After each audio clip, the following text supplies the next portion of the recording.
బీసీలకు 52% రిజర్వేషన్లు కల్పించాలని బీఎస్పీ పార్టీ ఆధ్వర్యంలో అలంకార్ సెంటర్ ధర్నా చౌక్ లో ధర్నా నిర్వహించారు. అగ్రకులాలు రిజర్వేషన్లు దోచుకుంటున్నారని ఆ పార్టీ నాయకులు పుష్పరాజ్ మండిపడ్డారు. బీసీలకు 52% రిజర్వేషన్లు కల్పించి తగిన న్యాయం చేయాలని కోరారు.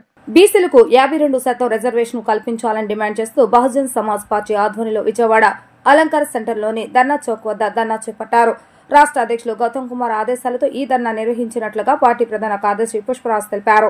ఈ సందర్భంగా ఆయన మాట్లాడుతూ అన్ని జిల్లా కేంద్రాలు ఇలాంటి ధర్నాలు నిర్వహిస్తున్నామని తెలిపారు. గత ఎన్నికల్లో బీఎస్పీ బీసీలకు 52% రిజర్వేషన్లతోనే ఎన్నికల్లో పోటీ చేసిందని గుర్తు చేశారు. అప్పటి ముఖ్యమంత్రి జగన్మోహన్ రెడ్డి బీసీ కులగణన చేస్తానని హామీ ఇచ్చి కులగణన చేపట్టిన విషయాన్ని వారు గుర్తు చేశారు. గణన ప్రకారం రాష్ట్రంలో 51.63% మంది బీసీలు ఉన్నారని వెల్లడించారు.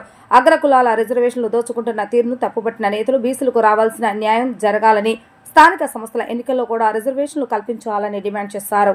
బహుజన్ సమాజ్ పార్టీ రాష్ట్ర అధ్యక్షులు గౌతమ్ కుమార్ గారి పిలుపు మేరకు రాష్ట్రంలో అన్ని జిల్లాల్లో బీసీలకి 52% రిజర్వేషన్లు కల్పించాలని చెప్పని డిమాండ్ చేస్తూ ధర్నాలు నిర్వహించడం జరుగుతుంది. అందులో భాగంగా ఎన్టీఆర్ జిల్లా కమిటీ ఆధ్వర్యంలో ఈ ధర్నా చౌక్లో జరుగుతున్నటువంటి ధర్నాలో రాష్ట్ర కార్యదర్శిగా కొద్దమల ప్రభుదాస్ గారు, అలాగే రాష్ట్ర కార్యదర్శిగా దేవా గారు, రాష్ట్ర ప్రధాన కార్యదర్శిగా నేను పాల్గొని ఈ ధర్నాని ఉద్దేశించి మాట్లాడడం జరుగుతుంది.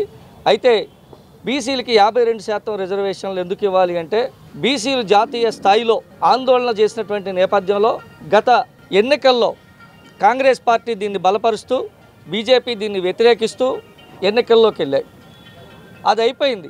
ఆ తర్వాత బీహార్ రాష్ట్రంలో నితీష్ కుమార్ గారు అక్కడ బీసీ జనగణన జరిపి కులగణన జరిపి 65%గా బీసీలు ఉన్నారని తేల్చి ఆ తదుపరి వాళ్ళకి 65% రిజర్వేషన్లు ఇవ్వడానికి ఆయన సిద్ధపడి ఇచ్చివేయటం జరిగింది. అయితే దాన్ని ఆదర్శంగా తీసుకొని మరి నేను కూడా చేస్తాను అని చెప్పని గత ముఖ్యమంత్రి వైఎస్ఆర్సీపీ రాష్ట్ర అధ్యక్షులు శ్రీ జగన్మోహన్ రెడ్డి గారు ప్రభుత్వ యంత్రాంగం ద్వారా కులగణన జరిపారు. అన్ని రకాల లెక్కలు ఎస్సీ, ఎస్టీ, బీసీ, ఓసీలకు సంబంధించినటువంటి అన్ని లెక్కలు ఆయన తీయడం జరిగింది. అందులో 51.69% బీసీలు ఉన్నారని చెప్పని తేల్చడం జరిగింది. అయితే ఆయన ఉన్నటువంటి కాలంలో ఆ లెక్కల్ని బయట పెట్టకుండా ఆ లెక్కల్ని తన రాజకీయ అవసరాలకు వాడుకోవటం జరిగింది. అయితే మేమొస్తే ఖచ్చితంగా బీసీల జనగణన జరిపి వాళ్ళ అవకాశాలు వాళ్ళకి ఇస్తామని చెప్పని మరి కూటమి పార్టీలు కూడా ఎన్నికల్లో వాగ్దానం ఇచ్చినాయి. అయితే ఇప్పుడు ప్రత్యేకంగా చంద్రబాబు నాయుడు గారు కానీ కూటమి పార్టీలు కానీ కులగణన చేయాల్సినటువంటి అవసరం లేదు.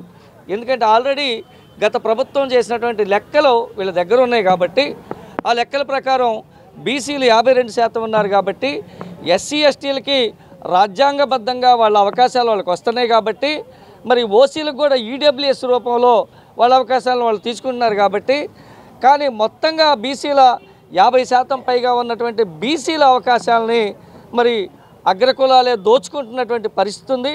ఈ పరిస్థితుల్లో మార్పు రావాలంటే మరి లెక్కలు రాష్ట్ర ప్రభుత్వం దగ్గర ఇప్పుడు ఉన్నాయి. లేవని కనుక వాళ్ళు అనుకుంటే కనీసం మరి లెక్కల్ని మళ్ళీ తీసైనా సరే 50% అయితే తక్కువ బీసీలు ఈ రాష్ట్రంలో లేరు, 60% వరకు ఉంటారు. అయినప్పటికీ జగన్ ప్రభుత్వం చేసినటువంటి లెక్కల ప్రకారం 52% ఉంది కాబట్టి కనీసం ఆ 52% రిజర్వేషన్లైన బీసీలకి విద్య, ఉద్యోగ, ఉపాధి రంగాలతో పాటు రేపు జరగబోయేటువంటి స్థానిక సంస్థల పదవుల్లో కూడా వాళ్ళకి అవకాశాలు కల్పిస్తే మరి అంతేకాకుండా ఈ జనాభా లెక్కల ప్రకారం ఏంటంటే అభివృద్ధి సంక్షేమ పథకాలు కూడా వాళ్ళకి అందించేటువంటి అవసరం ఉంటుంది.